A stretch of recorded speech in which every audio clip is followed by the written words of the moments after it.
ако до всяко добро същество застане поне още едно.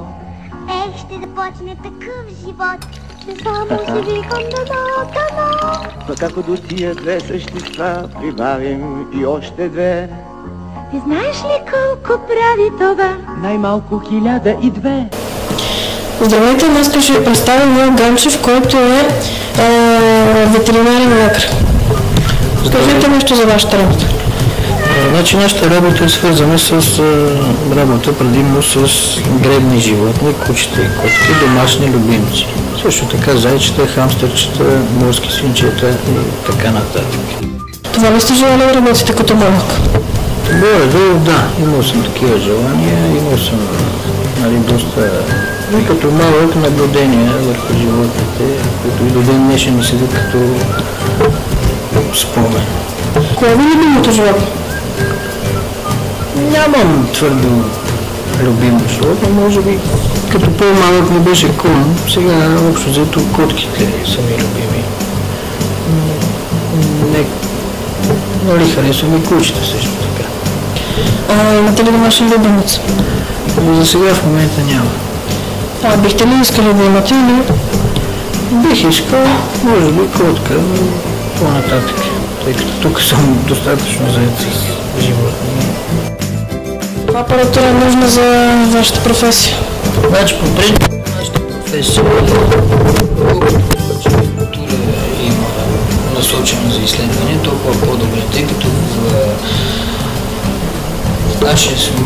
при нашата професия животните не могат да казват кога ги боли и къде точно ги боли, от какво е станало. Това е сложно точно.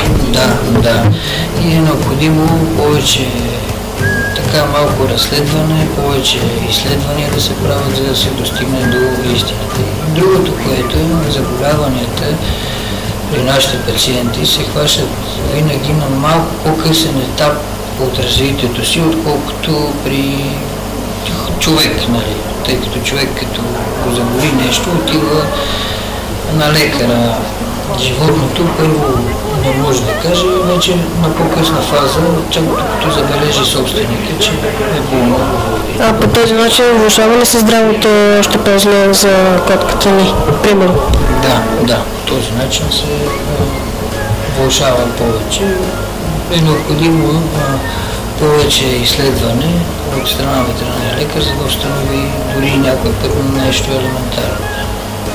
И затова имаме тук апаратура за кръвни изследвания, пълна кръвна картина, за биохимия на кръвта, микроскоп съответно да се гледат кожните болести, паразити. Този апарат тук?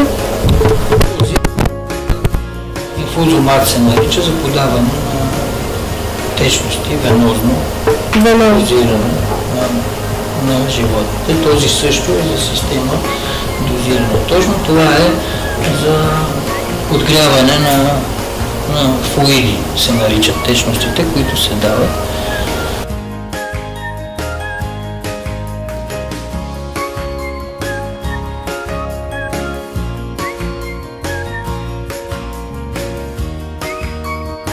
Сега ще ви помоля да се представите.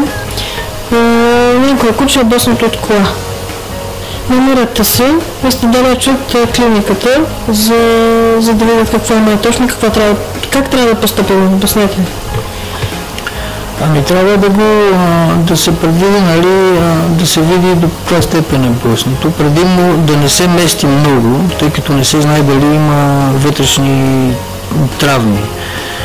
И да се види дали има и външни травми, счупвания, така наречените открити фрактури на кости, и съответно да се позвони на ветеринарен лекар, който има транспорт, да го транспортира в клиника. Или ако може, вече да се натовари в кола, но по внимателен начин, без да се размества.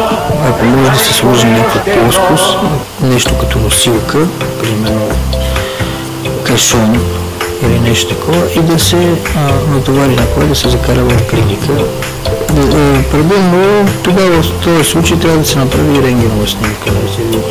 Да. Обясните ли моля за чиповете, които се говори много вече за кучетата?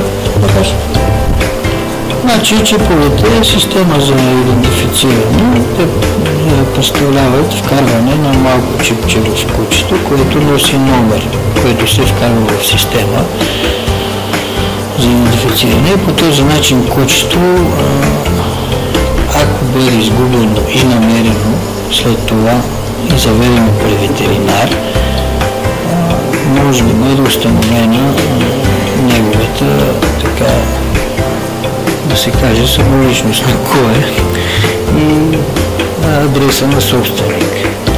Това е система, но не е GPS система, как много хора си мислят, че от разстояние може да се проследи с чипа. Не може. Това не може. Само отблизо може, ако се намери кучето, да се види дали има чип. Ето с това устройство, което се разчита къде има чип. Да. Има ли или няма и какъв е неговия номер. Няма ли става голяма бъркване, защото много кучета ще си сложат такива чипове, примерно? Значи тези чипове, номера им е уникален. Той е дълъг номер, който е само единствено за самото куче. Така че няма как да стане объркване. На всяко куче номер е различен, не може да бъдат еднакви. И един въпрос, който мене лично много вълнува. Вярно ли е, че кучетата, котките, другите животни виждат черно-бяло? Не, това не е доказано и според мен лично не е вярно. Значи има в добрите книги пише различни теории, че виждат жълто, зелено, също така, но в крайна сметка истината е такава, че никой не може да погледне през очите на другия. Вярно. Така че за мен лично не е вярно, че само черно-бяло. Ако човек реши да кандидатства за вашата професия, къде може и какво точно е нужно? Какъв Значи, ако човек реши, трябва много да учи по биология предимно и съответно да иска, да има голямо желание да учи специално тази професия. Може да се кандидатства в два университета в България. Не, на други места не, за да стане ветеринарен лекар. Това е в София, в Лесотехническия университет и в Стара Загора, в Тракийския университет. Само на тези две места има ветеринарна медицина, като висше образование в България.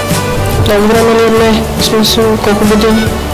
Значи образованието е 6 години, като човек завършва като магистър директно, без бакалавър и като ветеринарен лекар. След това има ходене на стажове и след образованието може да специализира в определена насока. Защото има колеги ветеринарни лекари, които работят с едри селскостопански животни, крави, овце, свине и така нататък. Виждам, че имате много книги зад вас. Свързани ли са те с вашата професия? Да, те са свързани изцяло с нашата професия и това е, което е много от необходимите условия човек да практикува тази професия. Е страшно богат арсенал от знания, които никога не свършат. Винаги има човек какво да научи все повече и все повече, а и доста стари неща се забравят, така че е необходимо някой път да си прави справки с така наречените да бере книги.